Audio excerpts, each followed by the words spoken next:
ಶಾಸಕ Munirathna aid stop ಕೇಸನ್ನ ಕರ್ನಾಟಕದ ಜನತೆಯ ಮುಂದೆ ನಿಮ್ಮ ಪವರ್ ಟಿವಿ ಬಟಾ ಬಯಲು ಮಾಡಿತ್ತು. ಅದಲ್ಲದೆ ಈ ಪ್ರಕರಣದಲ್ಲಿ ಅವರಿಗೆ ಸಹಕಾರ ಕೊಡ್ತಾ ಇದ್ದಂತಹ ಹಲವರ ಮುಖವಾಡವನ್ನು ಬಯಲು ಮಾಡಿತ್ತು. ಈ ಯಶವಂತಪುರದ ಹಿಂದಿನ ಇನ್ಸ್ಪೆಕ್ಟರ್ ಆಗಿದ್ದಂತಹ ವ್ಯಕ್ತಿ ಐಎನ್ ರೆಡ್ಡಿ ಅನ್ನುವ ವ್ಯಕ್ತಿಯ ಕೈವಾಡದ ಬಗ್ಗೆ ಕೂಡ ನಾವು ಹೇಳಿದ್ವಿ. ಎಸ್ಐಟಿ ತನಿಖೆ ಚುರುಕಾಗಿದೆ. ಇನ್ಸ್ಪೆಕ್ಟರ್ ಐಎನ್ ರೆಡ್ಡಿಯನ್ನ ಬಂಧಿಸಿ ವಿಚಾರಣೆಯನ್ನ ಎಸ್ಐಟಿ ನಡೆಸ್ತಾ ಇದೆ. 4 ದಿನಗಳ ಕಾಲ ಎಸ್ಐಟಿ ತನ್ನ ವಶಕ್ಕೆ ಪಡ್ಕೊಂಡು ಅಧಿಕಾರಿಯ ಎನ್ಕ್ವೈರಿ ನಡೆಸುತ್ತೆ. ಹೆಬ್ಗೋಡಿ ಠಾಣೆಯಲ್ಲಿ ಕರ್ತವ್ಯ ನಿರ್ವಹಣೆ ಮಾಡ್ತಾ ಇದ್ದಂತ ಸಂದರ್ಭದಲ್ಲೇ ಅವರನ್ನು ವಶಕ್ಕೆ ಪಡೆಯಲಾಗಿದೆ. ಸಿಐಡಿ ಕಚೇರಿಯಲ್ಲಿನ ಎಸ್ಐಟಿ ಸೆಲ್ನಲ್ಲಿ ಇನ್ಸ್ಪೆಕ್ಟರ್ ಅನ್ನ ಕೂರಿಸಿ ವಿಚಾರಣೆ ಮಾಡಲಾಗ್ತದೆ. ಇದು ಪವರ್ ಟಿವಿ ಸ್ಟೋರಿಯ ಅತಿ ದೊಡ್ಡ ಇಂಪ್ಯಾಕ್ಟ್. ಯಾವ ಇನ್ಸ್ಪೆಕ್ಟರ್ ಆರೋಪ ಮಾಡಿದವರನ್ನ ಕರ್ಕೊಂಡ್ಬಂದು ಸೆಲ್ ಒಳಗಡೆ ಕೂರಿಸಿ ಅವರನ್ನ ವಿಚಾರಣೆ ಮಾಡ್ತಾ ಇದ್ರು, ಅದೇ ಇನ್ಸ್ಪೆಕ್ಟರ್ ಇವತ್ತು ಸಿಐಡಿ ಕಚೇರಿಯ ಎಸ್ಐಟಿ ಸೆಲ್ ಒಳಗಡೆ ಕೂತ್ಕೊಂಡು ವಿಚಾರಣೆಯನ್ನ ಎದುರಿಸುವಂತ ಪರಿಸ್ಥಿತಿ. ಮಾಡಿದ್ದುಣ್ಣೋ ಮಾರಾಯ ಅನ್ನೋ ರೀತಿಯಲ್ಲಿ ಮುನಿರತ್ನಗೆ ಬೇಕಾದ ರೀತಿಯಲ್ಲಿ ಸಹಾಯವನ್ನ ಮಾಡಿದ್ದ ಪ್ರಕರಣದಲ್ಲಿ, ಅಂದ್ರೆ ಹನಿ ಟ್ರ್ಯಾಪ್ ಮಾಡೋದಕ್ಕೆ ಬೇರೆ ಬೇರೆ ಅವರು ಹುಡುಗರು ಅರೆಸ್ಟ್ ಆದ್ರೆ ಅಥವಾ ಯಾರನ್ನಾದ್ರೂ ಅರೆಸ್ಟ್ ಮಾಡಬೇಕಿದ್ರೆ ಎಲ್ಲ ರೀತಿಯಲ್ಲೂ ಸಹಾಯ ಮಾಡ್ತಾ ಇದ್ದ ಐಎನ್ ರೆಡ್ಡಿ ಈಗ ಎಸ್ಐಟಿ ವಶದಲ್ಲಿದ್ದಾರೆ.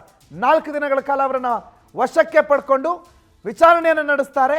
ಈಗಾಗಲೇ ಹೆಬ್ಗೋಡಿ ಠಾಣೆಯಲ್ಲಿ ಕೆಲಸ ಮಾಡೋ ಸಂದರ್ಭದಲ್ಲೇ ಅವರನ್ನ ಅರೆಸ್ಟ್ ಮಾಡ್ಕೊಂಡು ಕರ್ಕೊಂಡು ಬರಲಾಗಿದೆ. ವೆಂಕಟೇಶ್ ಬಗ್ಗೆ ಮಾಹಿತಿಯನ್ನು ಕೊಡ್ತಾರೆ, ನೇರ ಸಂಪರ್ಕದಲ್ಲಿ ಜಾಯ್ನ್ ಆಗ್ತಾರೆ. ವೆಂಕಟೇಶ್, ಐಎನ್ ರೆಡ್ಡಿಯ ಬಂಧನ ಹೇಗಾಯಿತು? ಐಎನ್ ರೆಡ್ಡಿಯ ಬಂಧನದ ನಂತರ ಏನೇನಾಗ್ತಾ ಇದೆ ವೆಂಕಟೇಶ್? ಪ್ರಣೀತ್, ಶಾಸಕ ಮುನಿರತ್ನ ವಿರುದ್ಧ ಕೇಳಿಬಂದಿರುವಂತಹ ಅತ್ಯಾಚಾರ ಆರೋಪ ಪ್ರಕರಣ ಸಂಬಂಧಪಟ್ಟಂತೆ ಸಾಕಷ್ಟು ಜನ ಅವರಿಗೆ ಸಹಾಯವನ್ನು ಮಾಡಿದ್ರು, ಅಂದರೆ ಪೊಲೀಸ್ ಅಧಿಕಾರಿಗಳು ಕೂಡ ಇದರಲ್ಲಿ ಭಾಗಿಯಾಗಿದ್ರು ಅಂತೇಳಿ ಸಂತ್ರಸ್ತೆ ಮಹಿಳೆ ಕೂಡ ದೂರನ್ನು ಕೊಟ್ಟಿದ್ರು. ಈ ದೂರಿನ ಆಧಾರದ ಮೇಲೆ ಈಗ ಹೆಬ್ಗೋಡಿ ಪೊಲೀಸ್ ಠಾಣೆಯಲ್ಲಿದ್ದಂತಹ ಇನ್ಸ್ಪೆಕ್ಟರ್ ಐಎನ್ ರೆಡ್ಡಿ ಅವರನ್ನು ಕೂಡ ಈಗ ವಶಕ್ಕೆ ಪಡೆದಿರುವಂಥದ್ದು. 4 ದಿನಗಳ ಕಾಲ ಕಸ್ಟಡಿಗೆ ಪಡೆದಿದ್ದಾರೆ. ಈಗ ನ್ಯಾಯಾಲಯದ ಮುಂದೆ ಅವರನ್ನ ಹಾಜರುಪಡಿಸಿ ಈ ಒಂದು ಪ್ರಕರಣದ ಹಿನ್ನೆಲೆಯಲ್ಲಿ ನಾವು ನೋಡ್ತಾ ಹೋಗೋದಾದ್ರೆ, ಏನು ಶಾಸಕ ಮುನಿರತ್ನ ಏನಿದ್ದಾರೆ ಅವರ ಪರವಾಗಿ ಕೆಲಸವನ್ನ ಮಾಡ್ತಾ ಇದ್ರು. ಶಾಸಕ ಮುನಿರತ್ನ ಹೇಳಿದಂತೆ ಎಲ್ಲ ನಡ್ಕೊಳ್ತಾ ಇದ್ರು. ಯಾವುದೇ ಒಂದು ಪ್ರಕರಣ ಆಗಿರ್ಬೋದು, ಅವರು ಯಾವ ಆರೋಪಿಗಳೇ ಆಗಿರ್ಬೋದು, ಯಾವುದೇ ಕೇಸಲ್ಲಿ ಆಗಿರ್ಬೋದು, ಅವ್ರಿಗೆ ಬೇಕಾದಂಥ ಹುಡುಗರು ಏನಿದ್ದಾರೆ ಅವ್ರು ಏನಾದರೂ ಯಾವುದಾದ್ರೂ ಕೇಸಲ್ಲಿ ಒಳಗಡೆ ಬಂದಂಥ ಸಂದರ್ಭದಲ್ಲಿ ಕೂಡ ಈ ಐಎನ್ ರೆಡ್ಡಿ ಮತ್ತು ಇತರ ಪೊಲೀಸ್ ಅಧಿಕಾರಿಗಳೇನಿದ್ದಾರೆ ಅವರಿಗೆ ಯಾವುದೇ ಕೇಸನ್ನು ಕೂಡ ಫಿಟ್ ಮಾಡ್ತಾ ಇದ್ದಿಲ್ಲ. ಬದಲಿಗೆ ಅವ್ರು ಹೇಳಿದ ತಕ್ಷಣ ಬಿಟ್ಟು ಕಳಿಸ್ತಾ ಇದ್ರು ಅಂತ ಹೇಳಿ ಕೂಡ ದೊಡ್ಡ ಆರೋಪ ಇರುವಂಥದ್ದು. ಈಗ ಆ ಕೆಲಸವನ್ನು ಅವ್ರು ಮಾಡ್ತಾ ಇದ್ರು.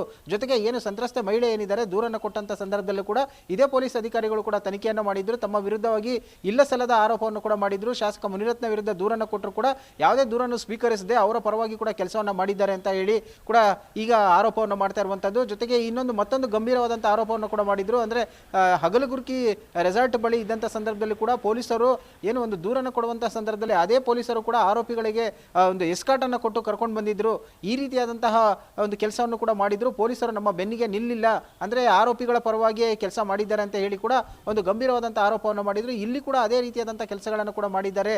ಅಂದ್ರೆ ಅವರ ಕ್ಷೇತ್ರದಲ್ಲಿ ಕೆಲಸ ಮಾಡುವಂತಹ ಸಂದರ್ಭದಲ್ಲಿ ಅವರಿಗೆ ಒಂದು ಪೋಸ್ಟಿಂಗ್ ಅನ್ನು ಕೊಡುವಂತ ಸಂದರ್ಭದಲ್ಲಿ ಕೂಡ ಯಾವುದೇ ಹಣವನ್ನು ಪಡೆದುಕೊಳ್ತಾ ಇದ್ದಿಲ್ಲ. ಮತ್ತೆ ಅವ್ರು ಹೇಳಿದ ಕೆಲಸವನ್ನು ಮಾಡ್ಕೊಡ್ಬೇಕಾಗಿತ್ತು. ಇದನ್ನು ಬಿಟ್ಟರೆ ಬೇರೆ ಯಾವುದೇ ರೀತಿಯಾದಂತಹ ಅವರು ಅಪೇಕ್ಷೆಯನ್ನು ಮಾಡ್ತಾ ಇದ್ದಿಲ್ಲ. ಹಾಗಾಗಿ ಇಂತಹ ಕೆಲಸಗಳಿಗೆ ಸಹಜವಾಗಿ ಇವ್ರನ್ನೆಲ್ಲ ಬಳಸ್ಕೊಂಡಿದ್ದಾರೆ ಅಂತ ಹೇಳಿ ಗೊತ್ತಾಗ್ತಾ ಇರುವಂತದ್ದು. ಈಗ ಸದ್ಯಕ್ಕೆ ಎಸ್ಐಟಿ ಅಧಿಕಾರಿಗಳ ಮುಂದೆ ಕೂಡ ಈಗ ವಿಚಾರಣೆಯನ್ನು ಮಾಡ್ತಾ ಇರುವಂತದ್ದು. ನಿನ್ನೆಯಿಂದ ಕೂಡ ಅಂದ್ರೆ ಸಾಕಷ್ಟು ಜನ ಆರೋಪಿಗಳನ್ನ ಇವರು ವಿಚಾರಣೆಯನ್ನ ಮಾಡ್ತಾ ಇದ್ರು.